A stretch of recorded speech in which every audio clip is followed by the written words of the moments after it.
Dear friends, video के इस part में हम लोग देखिए सॉइल मैकेनिक्स से रिलेटेड बोर्ड पर 18 क्वेश्चन नोट है, उसी के बारे में स्टडी करेंगे।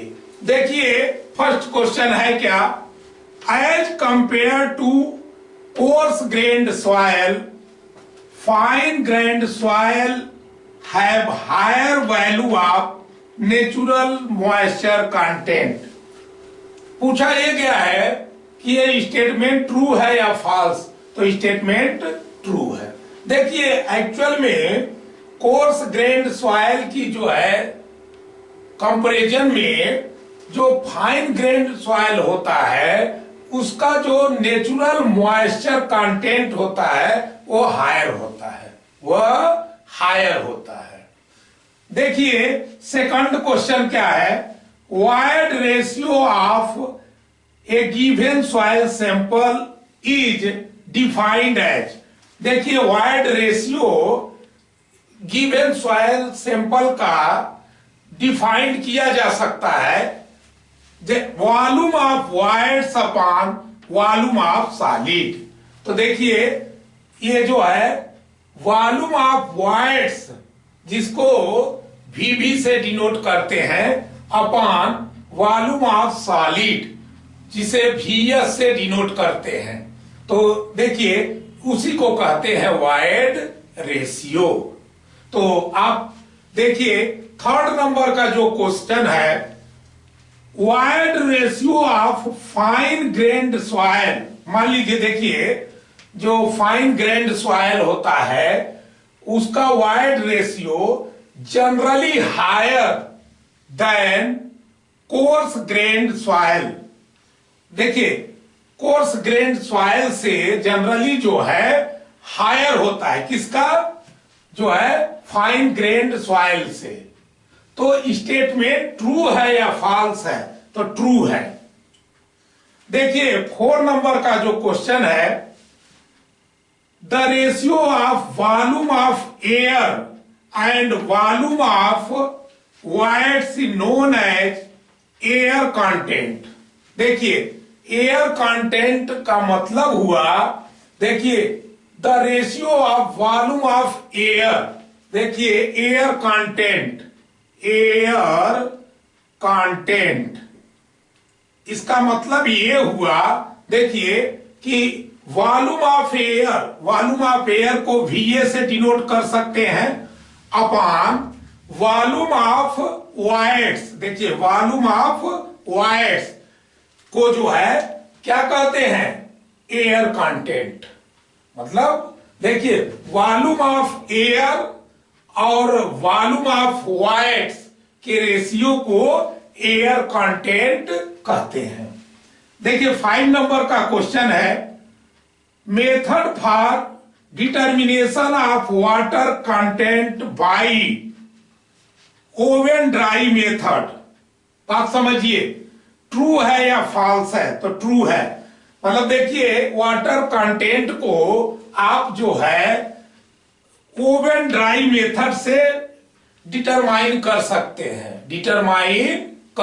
हैं, देखिए जो 6 नंबर का क्वेश्चन है, क्वेश्चन सेम है कि method of determination of water content bye, भाई देखिए तो यह क्वेश्चन सेम है, लेकिन देखिए इसका जो आंसर है पिक्नोमीटर मेथड।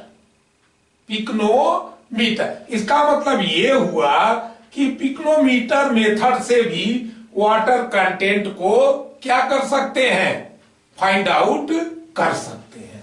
फिर देखिए क्वेश्चन सेम है यहां तक, मेथड फॉर, देखिए मैं अंडरलाइन कर दे रहा हूं, method for determination of water content bye, देखिए कैल्शियम कार्बाइड मेथड उसी को रैपिड मॉइस्चर मीटर मेथड भी कहते हैं। तो इसका मतलब ये हुआ कि वाटर कंटेंट को डिटरमाइन हम कर सकते हैं, किससे, calcium carbide method rapid moisture meter method.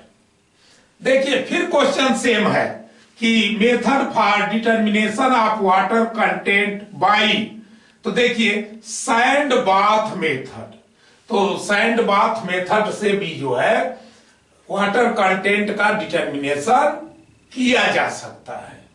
तो देखिए 9 नंबर का क्वेश्चन है, देखिए pycnometer method for determination of water content, जो यहां पर जो बात की गई थी पिक्नोमीटर मेथड का, तो देखिए उसी के बारे में कहा जा रहा है कि pycnometer method for determination of water content is more suitable. भाई देखिए पिक्नोमीटर मेथड से वाटर कंटेंट का जो डिटर्मिनेशन किया जाता है, तो देखिए कोहेजन लेस सॉइल के लिए ये जो है मोर सुटेबल होता है।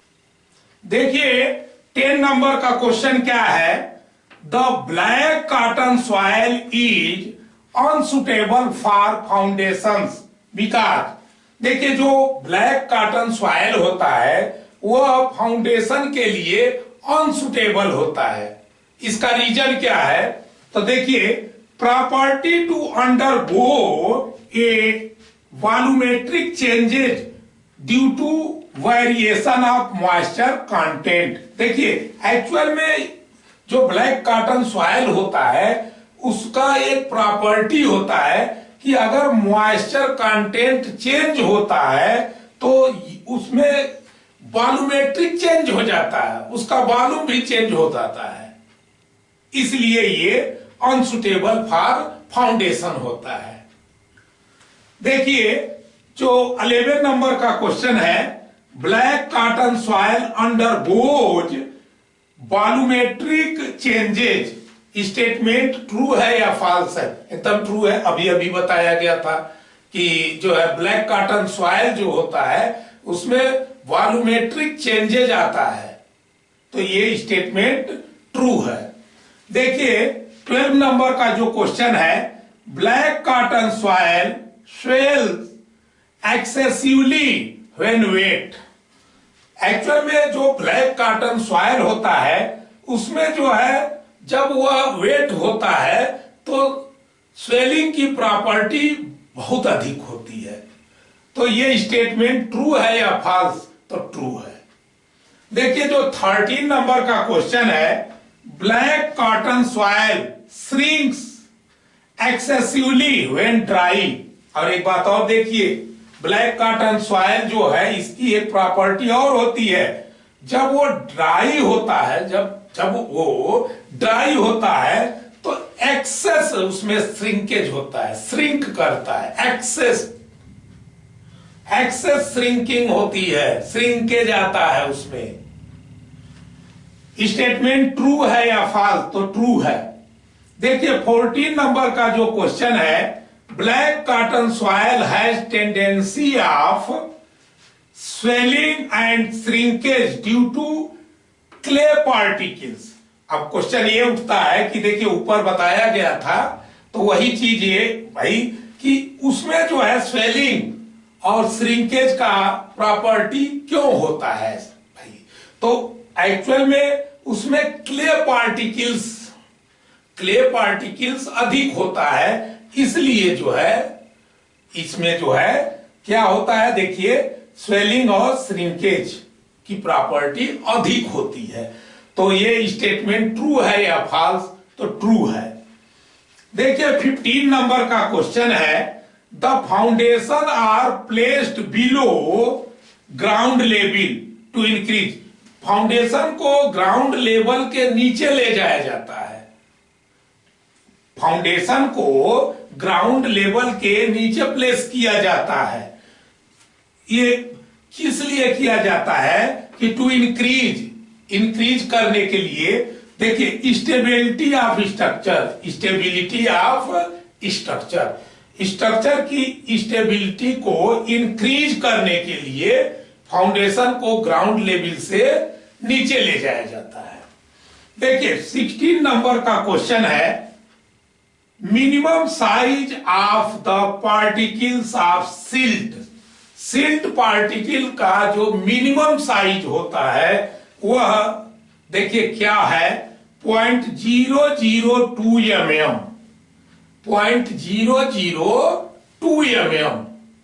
इसके बाद देखिए 17 नंबर का जो क्वेश्चन है, the size of silt particles will B. देखिए जो सिल्ट पार्टिकल का साइज होता है वह देखिए less than 0.075 mm and up to 0.002 mm। मतलब देखिए 0.075 mm से लेस होता है और अप टू 0.002 mm। इसीलिए ये जो है ये मिनिमम साइज है सिल्ट का। चलिए ठीक है। जो 18 नंबर का क्वेश्चन है, the size of fine sand. Fine sand का साइज देखिए, the size of fine sand particles will B.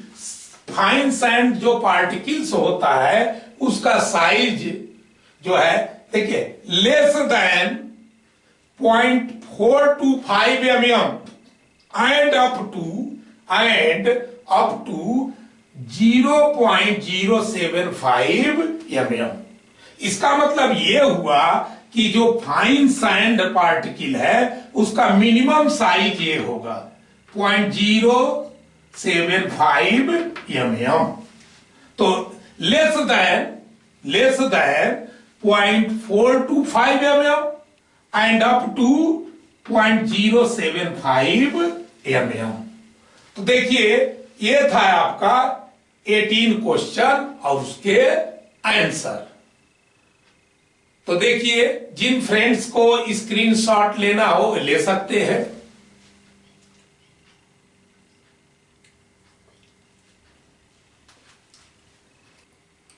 इसी के साथ वीडियो का ये पार्ट समाप्त होता है।